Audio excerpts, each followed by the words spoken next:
미나상 콘방와 K짱 데스. 여러분 안녕하세요. 저는 K짱입니다. 매주 토요일 밤 12시 공포 컨텐츠를 라이브로 시청하실 수 있습니다. 유튜브에서요. 저를 처음 보시는 분들은 구독 버튼 한 번씩 눌러주시고, 그리고 저를 구독해주신 분들은 좋아요와 힘나는 댓글 한 번씩 눌러주시면 저에게 아주 큰 힘이 됩니다. 자, 오늘 제가 가지고 온 이야기는요, 선생님과 여제자의 이야기입니다. 이 이야기가 끝날 때까지 끝난 게 아니에요. 완전 막장 드라마이거든요. 그래서 여러분들이 오늘도 흥미있게 들으실 수 있을 것 같습니다. 미리 좋아요 눌러주실 거죠? 자, 그러면 K짱의 기묘한 이야기 지금부터 시작합니다.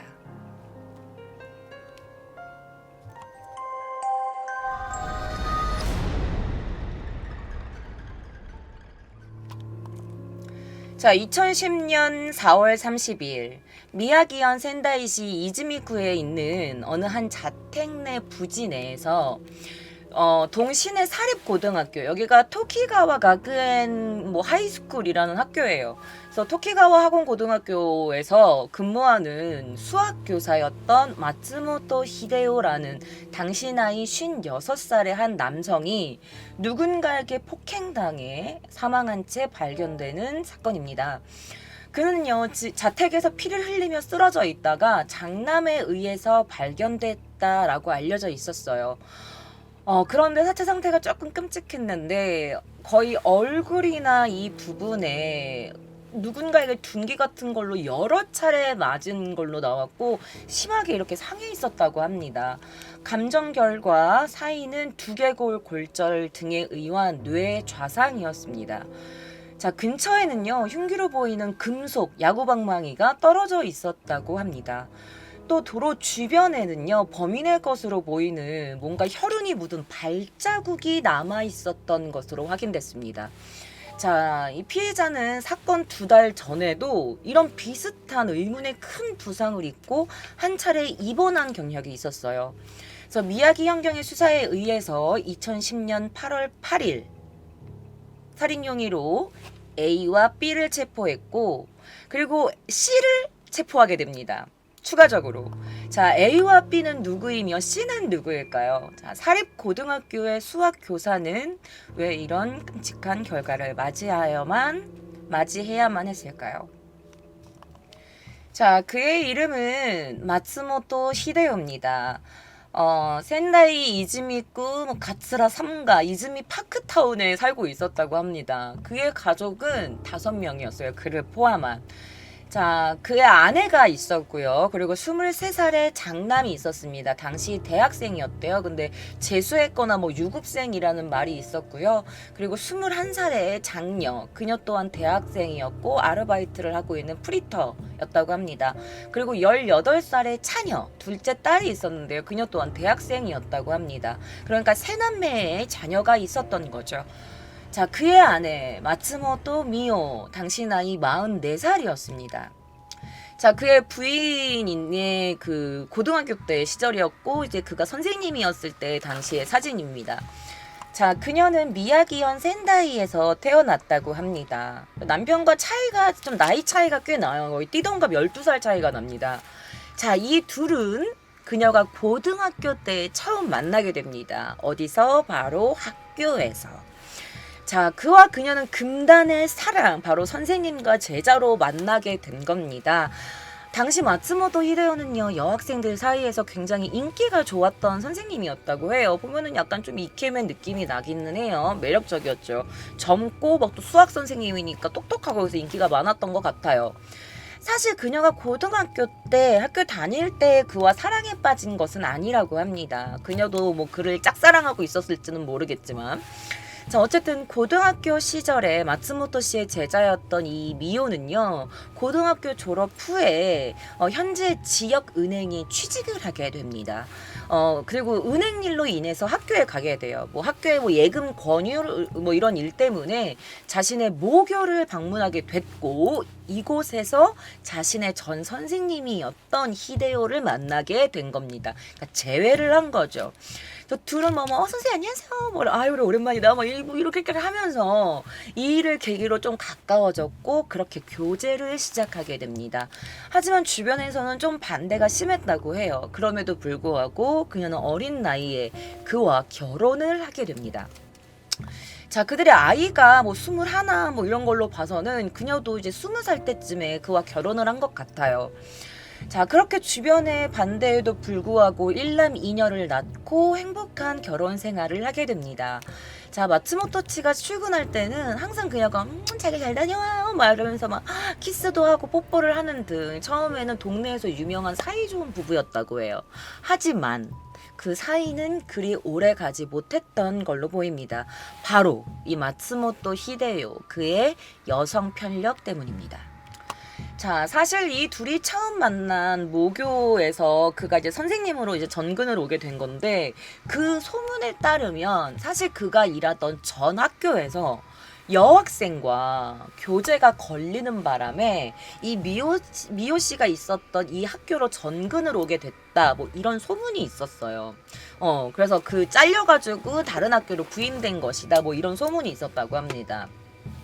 그리고 주변 사람들 하는 말이 사실 이 마츠모토 히데요 씨가 젊은 여자를 너무 좋아해서 지금까지 제자한테 손을 대서 문제가 된 적이 몇 번 있었어 라는 이야기도 나오고 있었어요. 사실 이 사건 전에도 그가 결혼 생활을 유지하고 있었던 중에 여대생과 불륜을 하고 있었다라는 소문이 있었습니다. 그리고 실제로 그가 이제 고등학교 선생님을 하고 있을 때 제자에게 손을 대려고 했던 과거도 있었다고 합니다. 이 마츠모토 히데요 씨 주변을 취재하다 보니까 그의 전 제자로 알려진 어떤 여학생이 이런 증언을 해요. 자기가 이제 고등학교 다니고 있는 중에 선생님이 봄 스키를 타러 가자고 했다. 라고 하는 당시에는 이제 40대 여성, 그 고등학교 때 이야기를 회상하면서 이런 증언을 했다고 합니다. 그래서 현재 40대 전 그의 제자가 마츠모토 씨에게 스키의 초대를 받은 그런 경험을 밝혔다고 합니다. 이게 바로 갓산이라는 곳이에요.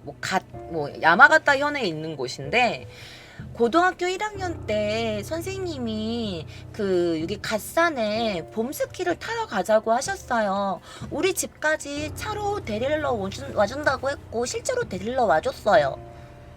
그랬는데 사실은 그때 이제 학원 직원들이나 다른 이제 사람들로부터 마츠모토 선생님이 너를 조금 여자로서 좋아하는 것 같으니까 행여 이상한 내색이나 이런 거 하면 안 된다 라고 그런 주의를 받기도 했어요.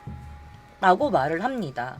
그래서 실제로 그 고등학교 1학년이었던 자기 제자한테 봄스키를 따러 가자면서 집까지 이렇게 데리러 오기도 했다고 합니다. 그리고 그 여학생은 주변인들로부터 행동 조심해라. 약간 이런 주의를 받기도 했다고 합니다.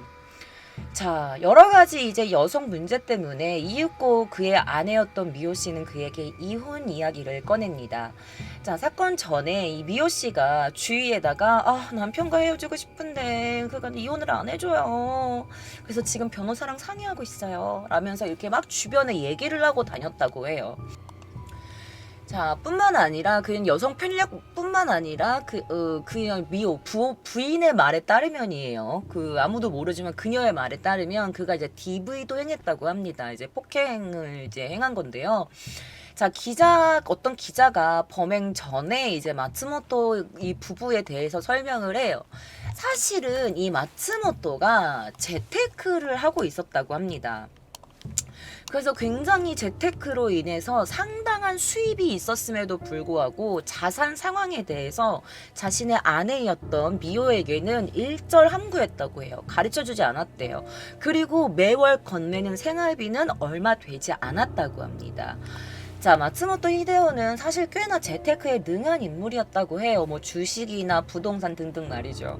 그리고 그가 이제 여대생이랑 이렇게 불륜설이 있었을 때도 사실 그가 투자 목적으로 구입한 어떤 맨션이 있었는데 그 맨션에서 자기와 사귀고 있던 그 여대생을 살게 했다. 이런 소문도 있었다고 해요.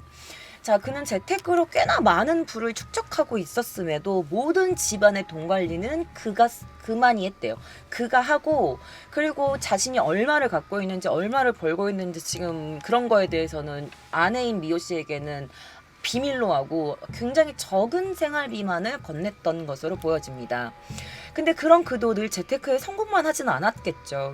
그는 주식을 하다가 크게 손실을 입은 적도 있고, 그로 인해 사채업자 등에게 돈을 빌리고, 그리고 사립 고등학교에서 수학 선생을 하고 있었지만 그는 학교 몰래 부업으로 학원 선생 일도 하고 있었다고 합니다.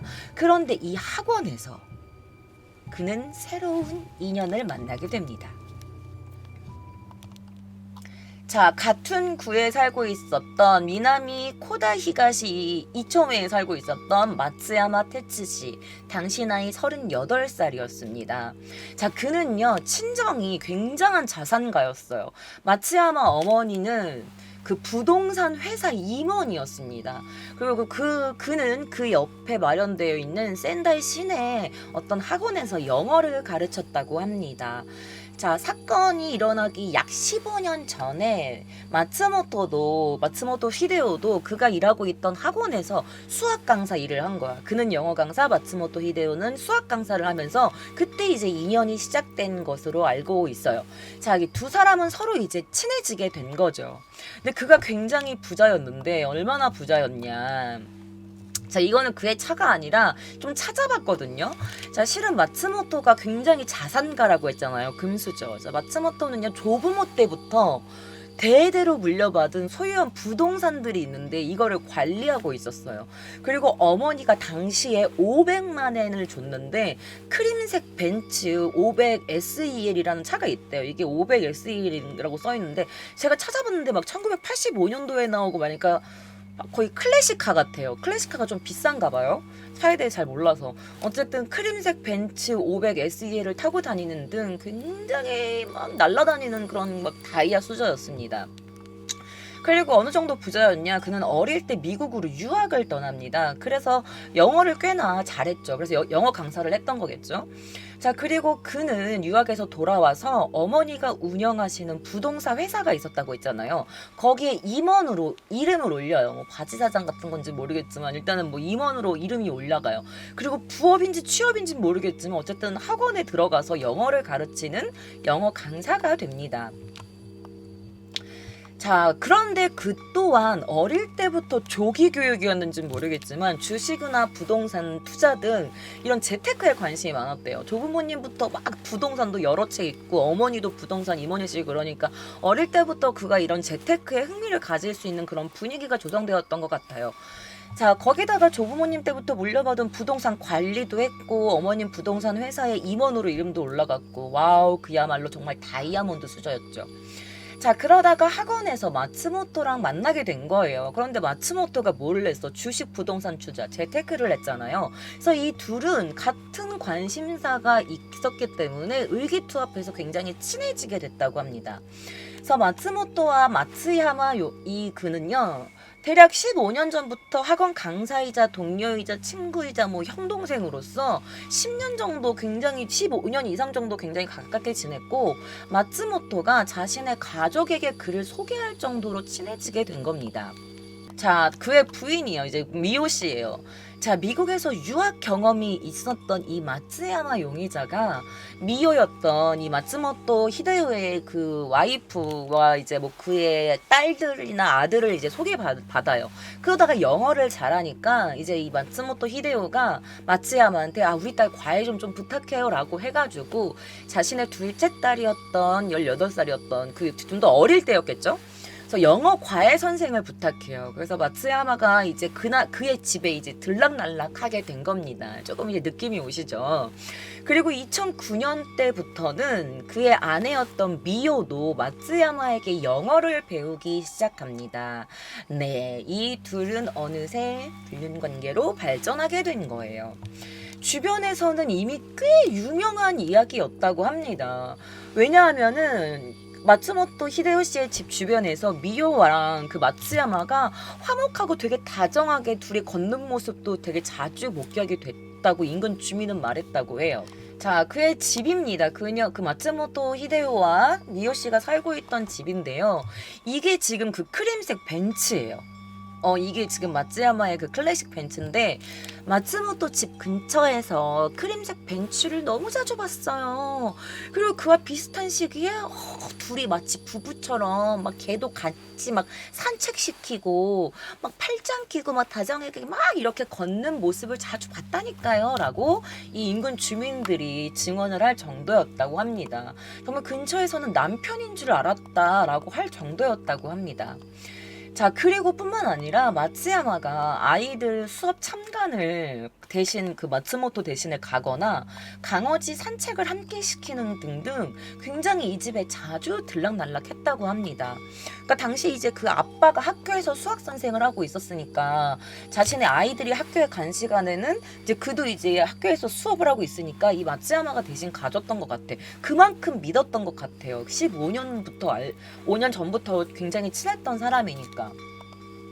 당시 23살이었던 장남은요, 사실 어머니랑 마츠야마의 사이를 어느 정도 눈치채고 있었던 것 같아요.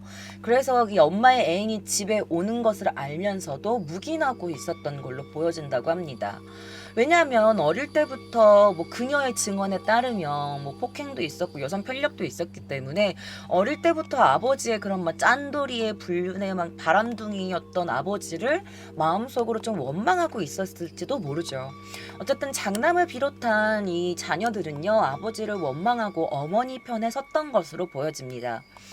자, 마츠모토 봐봐. 근데 마츠모토 씨는 뭐 재테크로 굉장히 큰 수입도 있었는데 자신의 부인에게 알려주지도 않고 매월 건네는 생활비도 좀 되게 좀 너무 짜게 주고, 그리고 그는 계속 이혼하자고 했는데 그가 이혼해주지도 않고, 그리고 막 폭력도 당하고, 그리고 막 그랬잖아. 근데 이 마츠모토 히데요도 자신의 지인들에게 이혼은 시간 문제야. 나도 이혼할 거야.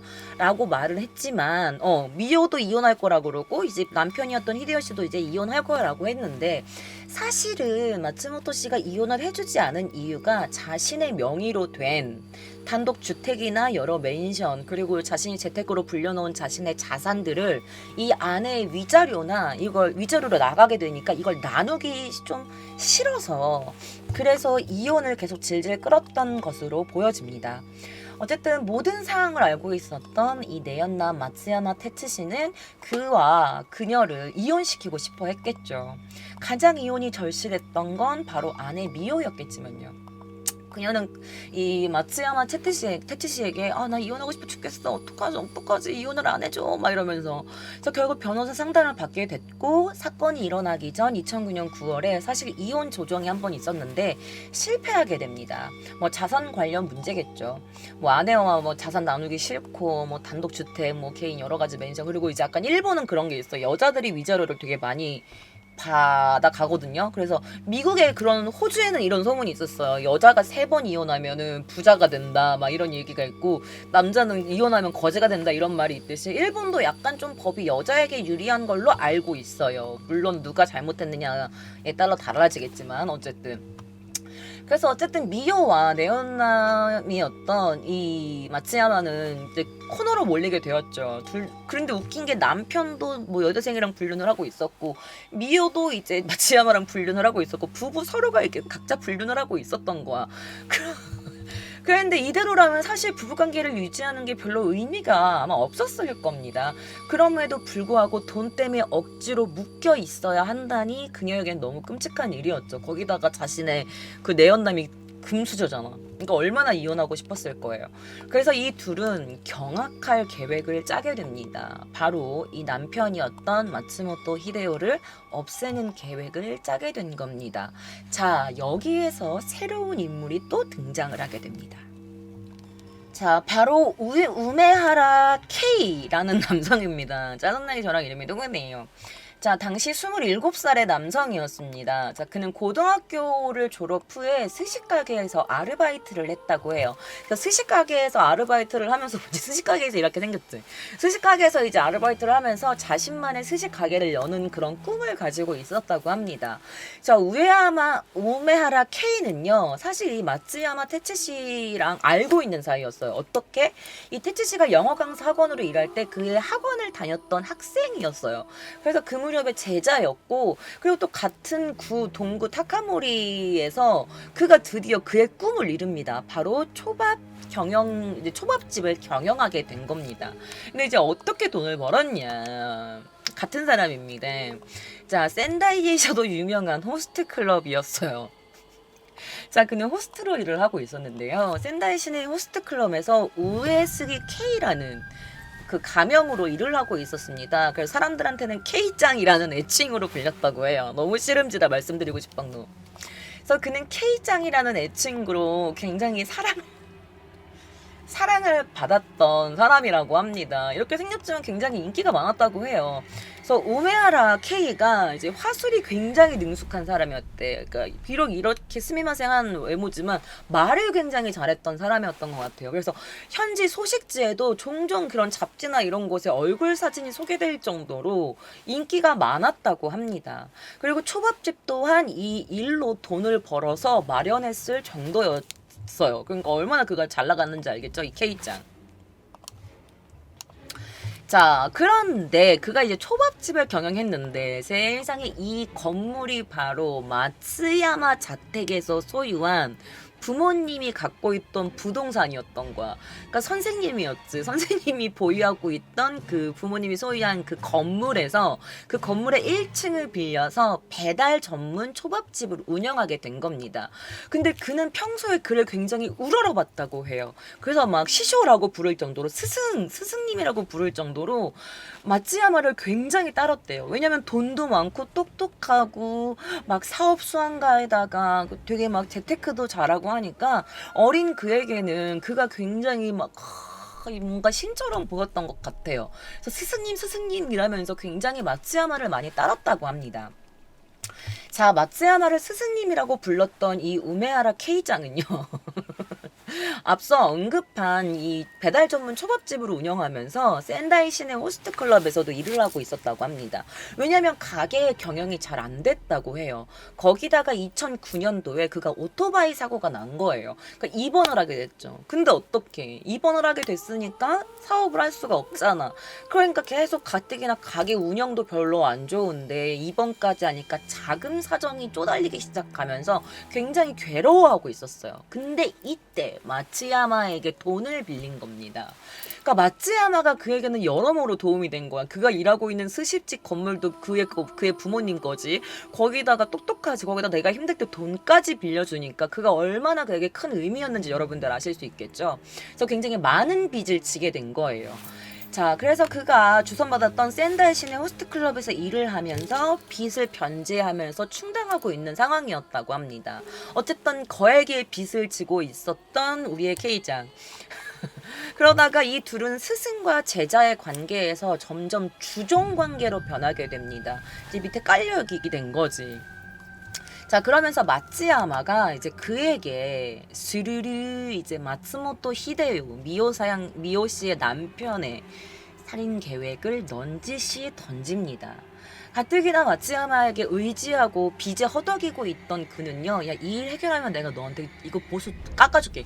큰 돈 줄게. 네가 이것만 해결하면 하면서 큰 보수를 준다는 그의 말에 솔깃하게 됩니다. 그러다가 2010년 1월과 2월 나 갑자기 왜 이래? 2월 마츠야마의 지시대로 이 마츠모토 히데요를 제거하기 위해서 시도를 하려고는 합니다.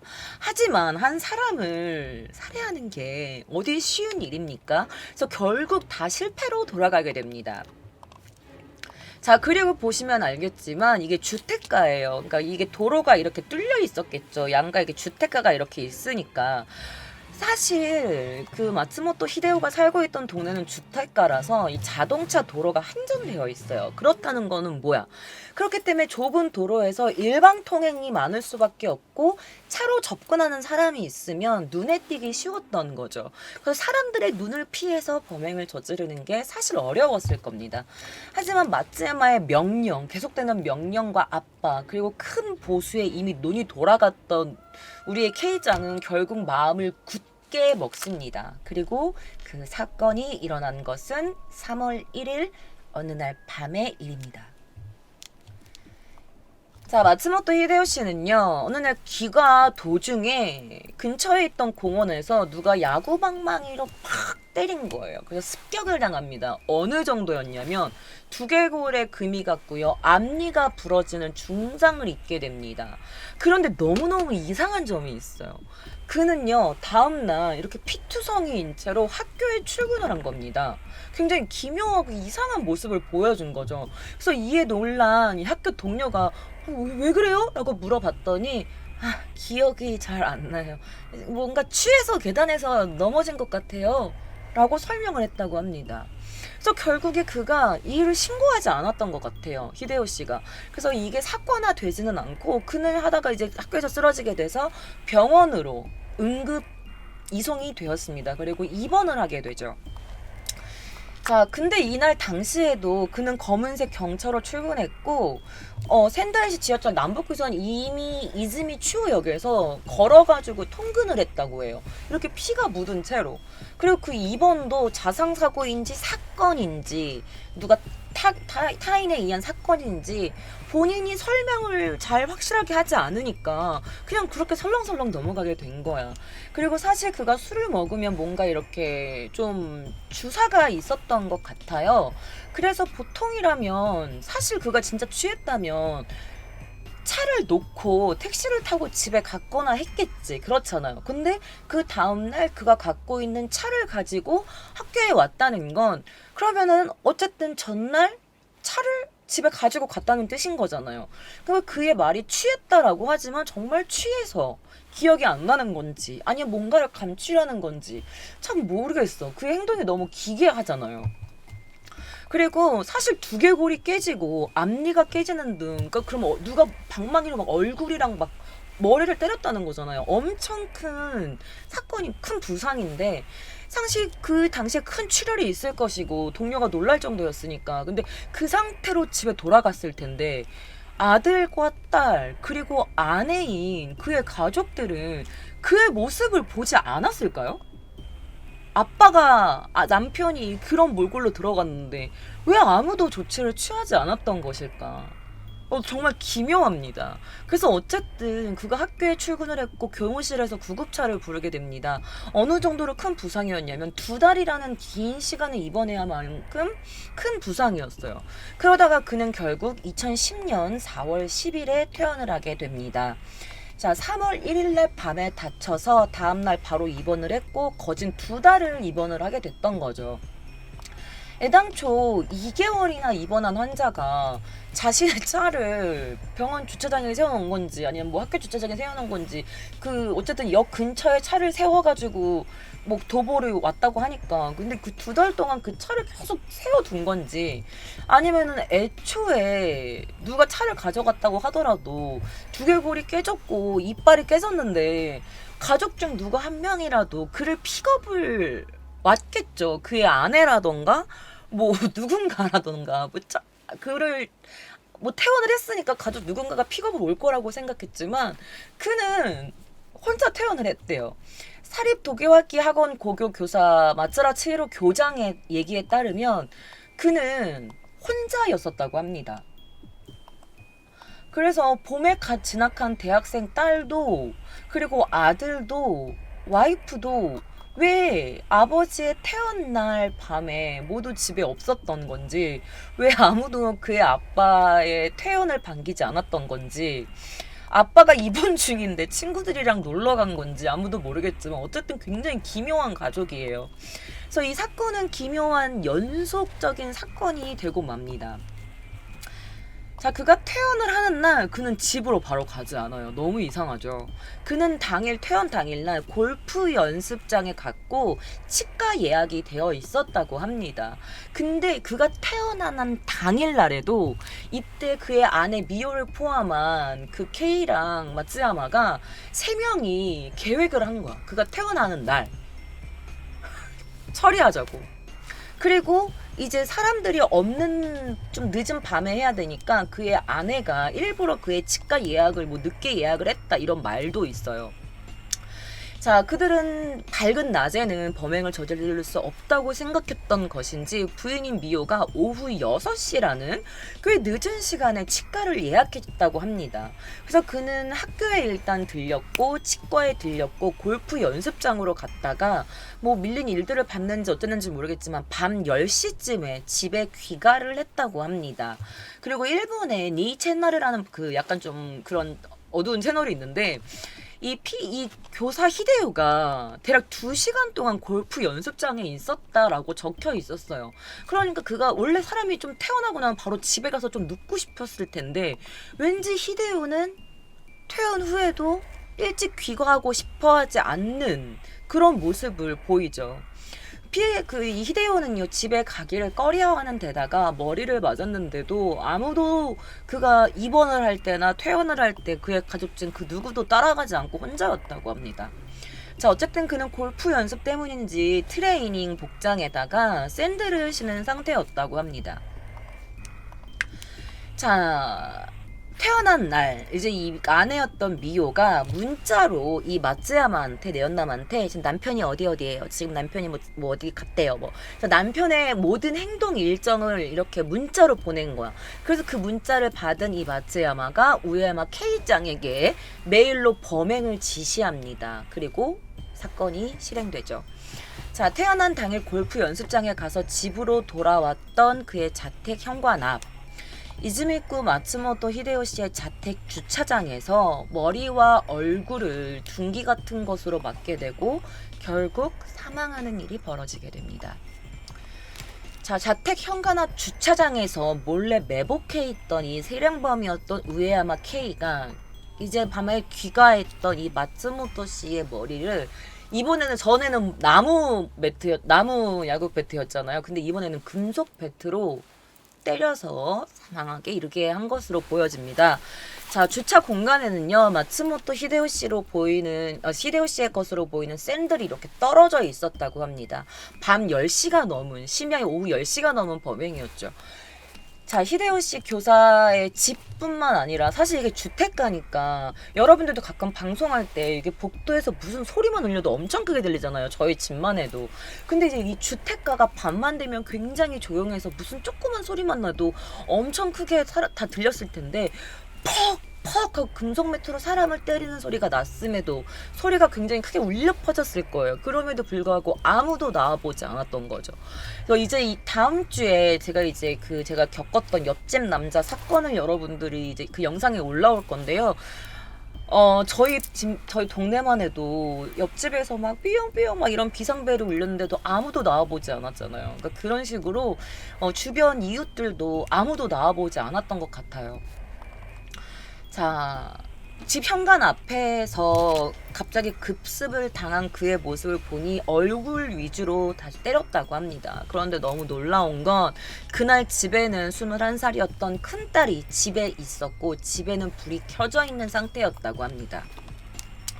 당시 그의 집인데요. 주차장에는 차가 세워져 있었고 이제 현관 쪽에는 이런 지면들에는 많은 혈흔이 이렇게 있었다고 합니다. 그래서 현관을 향해서 퍼지는 듯한 핏자국도 있었다고 합니다. 그리고 그 부근에 그 히데요시가 신고 있었던 샌들이 떨어져 있었다고 해요.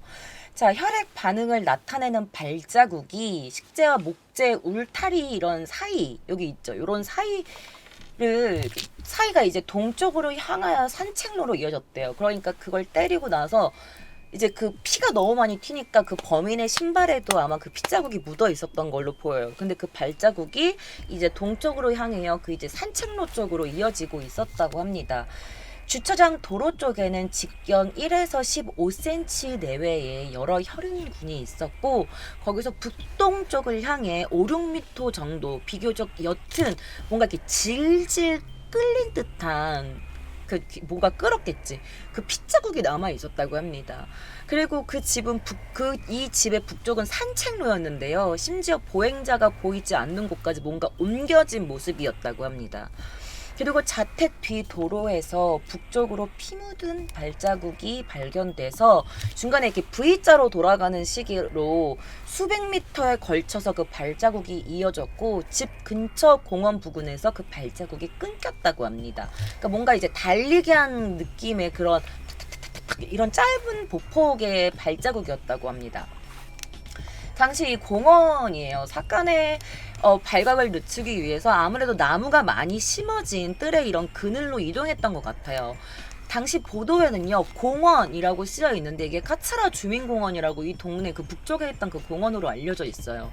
그래서 집 북쪽에는요 작은 보도가 있었고 시신이 발견된 서쪽 이즈미구 카츠라 3조의 뉴타운에서는 이게 뭐 추에코웨이래요. 추에공원이라고 하는데 사실은 이 공원 안에 있는 이 집회장 근처로 밝혀진 것으로 보입니다.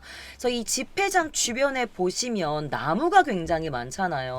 이 집회장 주변이 나무숲이 굉장히 많고 이렇게 둥글게 보이겠지만 이런 공원이지만 사실 그 보도에 따르면 그러니까 걸어가는 그 올라가는 이 공원에 여기 근처에 따르면 차를 장시간 동안 세워둘 수는 없었다고 합니다. 그런데 자택 북쪽의 주차 공간에 마츠모토 씨를 이렇게 질질 끌고 가는 듯한 이런 핏자국이 남아있던 것이 5월 3일 취재로 밝혀지게 된 겁니다. 그래서 주택가의 노상에서 핏자국이 난 발자국이 수백 미터에 걸쳐서 남아있던 것으로도 판명이 됐어요. 발자국은 주차 공간을 부근을 기점으로 해서 자택 뒤편 도로, 그러니까 이 북쪽 이 공원 쪽으로 향해 흩어져 있었고 이 피 묻은 발자국이 마츠모토 씨의 댁에서 동택의 주변을 한 바퀴 이렇게 도는 그런 느낌의 근처의 공원을 이렇게 돌아다닌 것 같은 느낌의 발자국이 있었다고 해요. 그래서 발자국은 이 공원 모퉁이에서 끊겼고 수사본부는 아마 이 근처까지 왔다가 어떤 차량으로 도주했을 가능성이 높다라고 봤다고 합니다.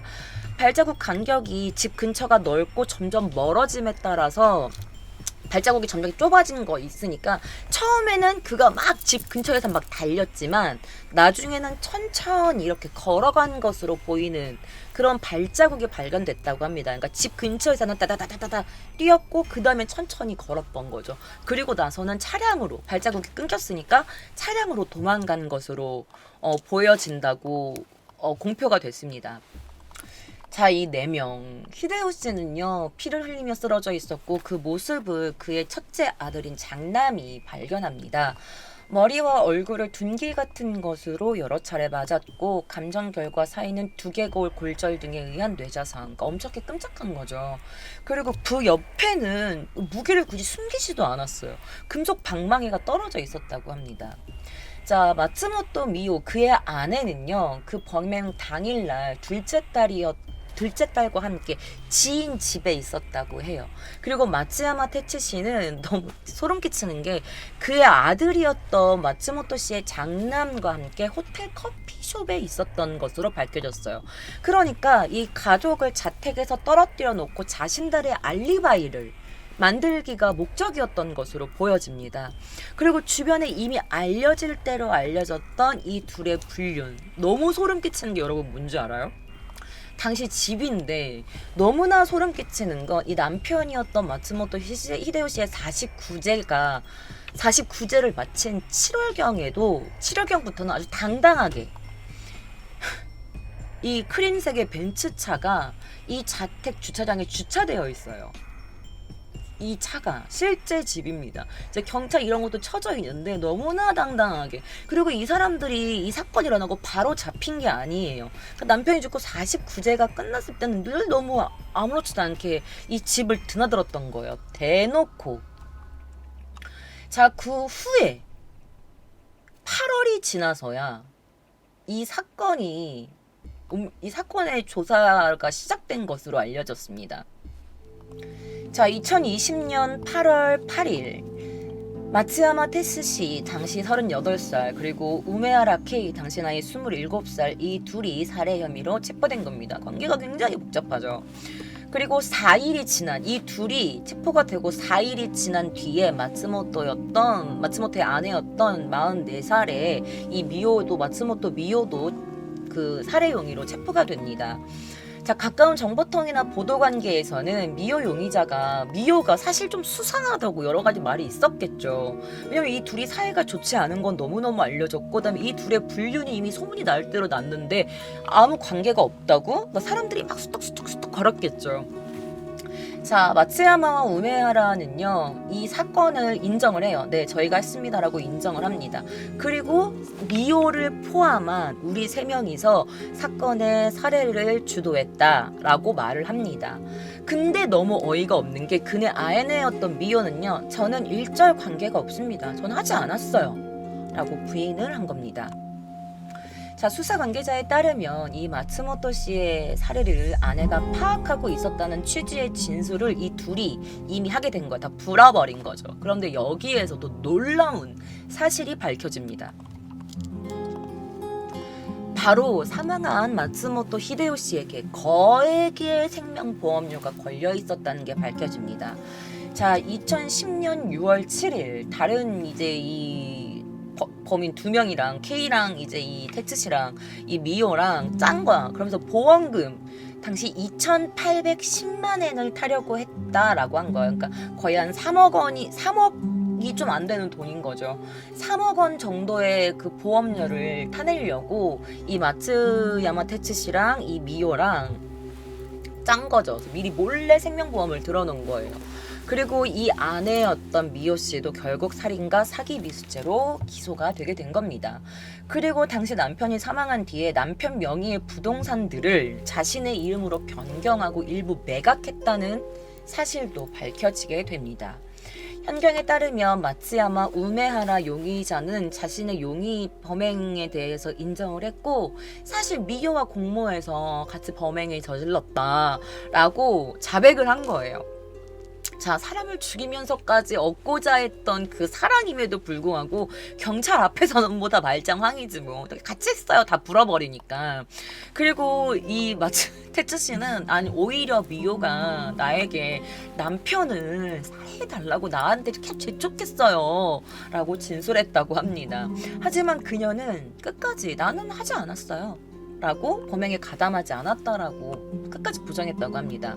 그리고 사건 당일도 나는 딸이랑 같이 지인의 집에 있었어요.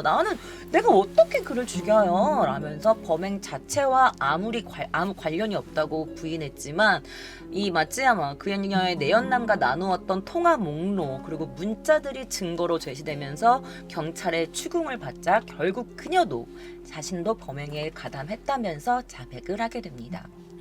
자, 아내의 변호인 측은 이렇게 그녀를 변호해요. 그녀가 살해에 대해서 다소 책임은 있지만 사실 살해 계획을 알지도 못했고 그녀가 직접 실행한 실행력도 아니니까 그냥 살인을 방조한 죄, 살인 방조죄 적용을 주장을 하기 시작합니다. 그래서 살인죄를 요구하는 검찰과 이제 대립을 하게 된 거죠. 검찰은 보험금 목적의 살인이다라고 주장했지만 이는 법정에서 받아들여지지 않았어요. 아니다 라고 결론을 내버려요. 판결에서 어떻게 나왔냐? 동기에 대해서는 보험금 목적이 아니었다. 그녀가 그동안 남편한테 쌓아왔던 이 분노가 폭발해서 살해를 결의한 것으로 사기 미수는 방조에 그친다 라고 판결합니다. 자, 가와모토 기요이 재판장은요, 판결에서 이 마츠야마 그가 주도를 하고 있었고 아내는 적극적으로 살해를 기도했다고까지는 말할 수 없다 라고 하면서도 사실 이 미호가 싫어하는 남편이 죽으면 아내에게 어느 정도 이익이 있었잖아요. 하지만 아내는 살해에 가담한 행위는 그냥 방조한 살짝의 도움 정도에 그치지 않는다라면서 2011년 9월 27일에 이 센다이 지방 법원은 그녀에게 구형 20년 그리고 징역 11년으로 실형 판결을 내립니다. 그래서 징역 11년이 떨어진 거죠. 자, 검찰과 변호인 양측은 항소하지 않았어요. 그녀는 그냥 그렇게 받아들여요. 그래서 그녀에게는 징역 11년의 실형 선고가 확정됩니다. 그리고 실행력이었던 우메하라 K에 대해서는요, 2011년 11월 24일에 센다이 지방법원은 그에게 구형 20년, 징역 18년 판결을 선고합니다. 그러니까 징역 18년이 떨어진 거죠. 자, 변호인 측은 그렇게 말을 해요. 사실 그도 마츠야마에게 마인드 컨트롤을 받고 있었다라고 주장했지만 사실 판결에서는 아니 그는 분명히 그가 멈출 수 있음에도 불구하고 멈추지 않았다. 그가 멈추는 건 불가능하지 않았다. 하지만 살해를 저질렀다라고 해서 판결 이후로 강한 사리를 가지고 금속 방망이로 때려서 살해를 했고 그것은 지극히 악질적이다라고 해서 징역 18년을 내리게 됩니다. 그리고 내연남이었던 마츠야마 테츠시에게는요, 2011년 10월 20일에 센다이 지방법원에서 그에게 구형 30년을 내렸지만 결국에는 징역 23년이 판결에 선고가 됩니다. 당연히 그는 이 판결에 불복했고 항소합니다. 23년 말도 안 돼 왜 내가 말하면서 항소했겠죠. 2012년 6월 28일 센다이 고등법원은요 1심 판결을 지지했습니다. 그리고 검찰 측의 항소를 기각합니다. 결국에는 그는 23년을 써가야 되는 거죠. 사실 담당 형사가 이제 그녀를 취조할 때 이런 얘기를 했다고 합니다. 굉장히 짠돌이로 알려졌던 그였지만 사실 그의 주변인들에게 이 3명의 자식들이 좀 더 편안하고 부유한 미래를 위해 이 아이들을 미래를 위해서 내가 주식을 시작했다라고 말했던 것이 밝혀졌다면서 이제 이 아내에게 말을 전해준 거예요. 그가 재테크를 하고 돈을 아껴둔 건 3명의 아이들의 좀 더 부유하고 편안한 미래를 위해서였다 라면서 그의 아내에게 말하면서 사실 그는 아이들을 위한 아버지였다. 그런 아버지를 당신이 당신의 손으로 아이들의 미래에서 뺏어버린 것이다. 없애버린 것이다 라고 말을 했고 그녀는 형사 앞에서 대성통곡을 했다고 합니다. 그리고 사실 되게 기묘해. 그의 행동이 그렇게 큰 부상을 입은 채로 병원도 가지 않았고 출근을 했어요.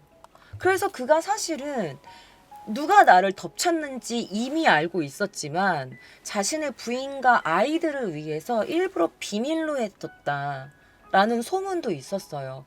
사실 그렇지. 주변에서도 알 정도의 불륜이었는데 남편이었던 그가 모를 리가 없었고 그리고 사실 그렇게 큰 부상을 입고 집에 갔는데도 아무도 그를 보살펴주지 않았고 이런 모든 거에서 아마 그의 아내가 자신을 덮쳤을 거라고 아마 무의식적으로 그도 알고 있었을지도 몰라요. 그리고 전에 전날 취해서 기억이 안 난다, 계단에서 떨어졌다라고 말은 했지만 사실 말이 안 돼. 아까도 말했지만 차를 타고 출근을 했다는 건 그 전날에 그 차를 가지고 집에 갔다는 건데 음주해서 차를 가지고 갔다는 건 좀 어렵죠. 그리고 일본에서는 대리기사 이런 게 없어요. 그리고 엄청 비싸 대리기사 이런 게. 들어본 적이 없어. 대리운전 이런 거는. 거의 대부분 택시를 이용하거나 전철을 이용하지. 그러니까 이미 그가 알고 있었던 게 아닐까. 그래서 자신의 아내가 혹시나 이런 걸로 체포가 된다면 자신의 아이들의 미래에 엄마가 범죄자로 알려지면 아이들의 미래가 너무 안 됐잖아. 그러니까 일부러 아이들을 위해서 묵인한 게 아닌가라는 말도 있었습니다. 동네에서도 소문났었던 아내의 불륜, 그리고 자신을 등 돌린 아이들, 가족들 중에 그 누구도 그를 감싸주지 않았어요. 그래서 그 배후에 누가 있었는지 그는 아마 대략 눈치를 채고 있었는지도 모릅니다. 뿐만 아닙니다. 사실 그는 마츠야마 테츠시랑 같은 학원에서 일을 했다고 했잖아요. 그리고 그 K짱도 그 학원에 다녔고, 그래서 강목으로 맞을 때 얼굴을 분명 봤을 거란 말이에요. 근데 아마 마츠야마와 같은 학원에 다녔던 이 우메하라 K를 보고 자신이 가르쳤던 제자임을 아마 눈치를 챘을지도 모른다라는 이런 소문이 있어요. 그래서 자신의 제자, 자신의 아이들, 부인을 감싸주기 위해서 일부러 말을 감췄던 게 아닌가라는 말이 있습니다. 뿐만 아니라 마츠야마와 굉장히 가까웠잖아, 이 K가. 그러니까 어떻게 보면 K를 좀 더 정확하게 기억하고 있었을지도 모르죠.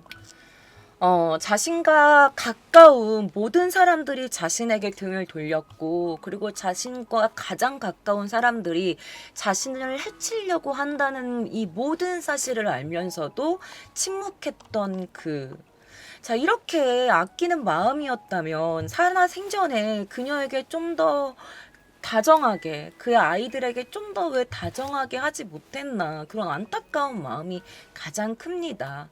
그리고 어릴 때부터 이 아버지에 대한 원망이 컸던 건지, 아니면 엄마가 아빠를 죽였다는 이 사실을 믿고 싶지 않은 건지, 그의 새 아이는 아직도 자신의 어머니의 무고함을 믿고 있다고 합니다. 근데 약간 그런 것도 있을 수 있을 것 같아. 약간 뭐 불륜이 있었다, 뭐 이런 얘기가 있었다라고 말은 하지만 사실 그거는 엄마가 아이들을 세뇌시킨 것일 수도 있고, 뭐 폭행이 있었다, 뭐 아무것도 알려주지 않았다라고 하지만 모두 그녀의 증언이지 그의 증언이 아니잖아요. 왜냐면 주변 사람들은 다 그가 자식들을 위해서 재테크를 시작했다라고 말을 하니까. 그리고 아무래도 아이들이 엄마와 함께 있는 시간이 길다 보니까 아빠가 사실 엄마를 때렸어라든지, 사실 아빠가 다른 여자를 만나고 있어라든지, 뭐 이런 이야기를 하면서 아이들을 세뇌시켰을 그런 확률도 높은 거죠. 그리고 막 이런 소문이 있다 보니 사실 뭐 그가 바람둥이였다, 뭐 사람들이 약간 그런 거 있잖아, 사실 그가 그랬대요, 그런 역시 그랬어, 막 이런 소문이 만들어진 건 아닌가라는 생각도 들고, 혹시나 실제로 그가 불륜을 저질렀다고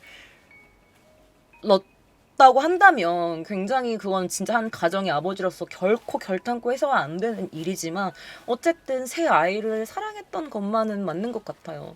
아직 아무도 몰라, 그가 실제로 불륜을 했는지 뭘 했는지는 모르겠지만, 진짜 폭행을 했는지 모두 그녀의 말이기 때문에, 그녀가 그렇게 소문을 내고 다녔기 때문에. 어쨌든 이 사진을 보니까 너무 또 가엾은 거야. 처음에 내가 이 죽일 놈 막 이렇게 하다가도 모든 것을 감췄어야만 했고, 모든 것을 혼자 삭혔어야만 했던 그리고 아이들도 아빠의 죽음을 다 모른 척 했고, 그날 당일날 다 따로따로 뭐 그녀의 내연남과 같이 자신의 엄마와 불륜을 하고 있던 남자와 커피숍에 가고, 그는 둘째 딸과 밖에 나가고, 그리고 그의 첫째 딸은 집에 있었고 분명 퍽퍽 이런 소리를 들었고 아빠의 비명소리를 들었을 텐데도 나와보지 않았고, 이런 거 생각하면 그의 인생도 참 가엾다라는 생각이 듭니다. 어쨌든 이 모든 범행이 밝혀져서 너무 다행이고, 그리고 진짜 천벌을 받지 않을까라는 생각이 듭니다. 자, 오늘 K장의 기묘한 이야기는 여기서 이제 마칩니다.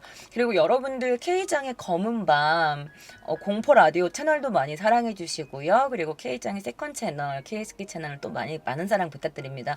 그리고 팟빵, 플로우, 애플 팟캐스트, 플로에서 공포 라디오 또 올리고 있으니까요. 그냥 보는 것보다 듣는 거 좋아하시는 분들은 K짱 꼭 검색해서, K짱의 공포 라디오 검색해서 팔로우 좀 부탁드립니다.